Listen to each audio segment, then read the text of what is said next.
July 5ই August, সেই July 5ই August আপনারা দেখেছেন সারা বাংলাদেশে যে গণহত্যা চালিয়েছিল, সেই গণহত্যার যাত্রাবাড়ি সেই 5ই আগস্ট যদি না হতো, এই দেশে আবার মাফিয়ারা যে কি কাণ্ড চালাইতো একমাত্র আল্লাহ পাকই জানেন।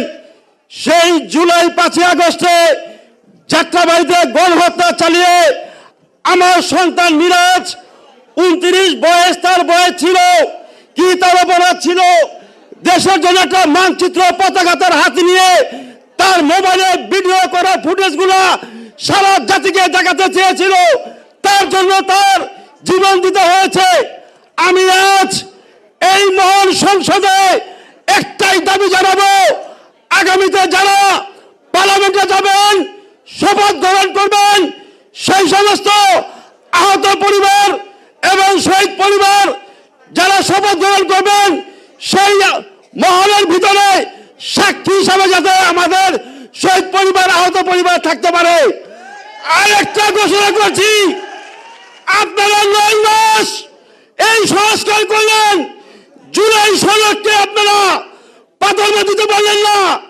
দুঃখের সাথে দুঃখ নিয়ে বলতে চাই, আপনারা সেই 5ই আগস্টে যখন জুলাই সনদ দেওয়া হয়েছিল, সেদিন সংসদ ভবনে প্রথম কাতারে আমি ছিলাম।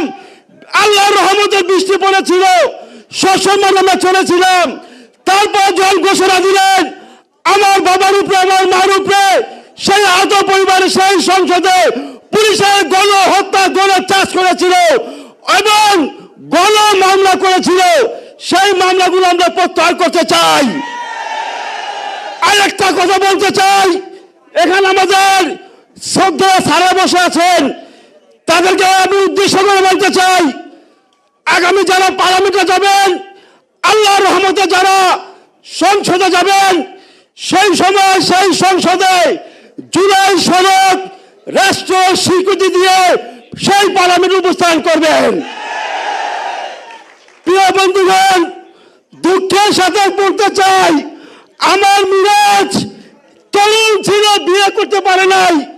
আরেকটা আমার একটা নালিশ দেওয়া যায়, সেই সময় উপদেষ্টা আসিফ নজরুল ভূঁইয়া, ওনার দাবা ফেডারেশনে আমার সন্তান হাঙ্গারিতে খেলার সুযোগ পেয়েছিল, একটা জিও দিতে পারে নাই। তাদেরকে আমি তীব্র নিন্দা জানাই। আমাদের রক্তের বিনিময়ে তোমরা বিমানে চলছ, আমাদের পাশে দাঁড়াও নাই।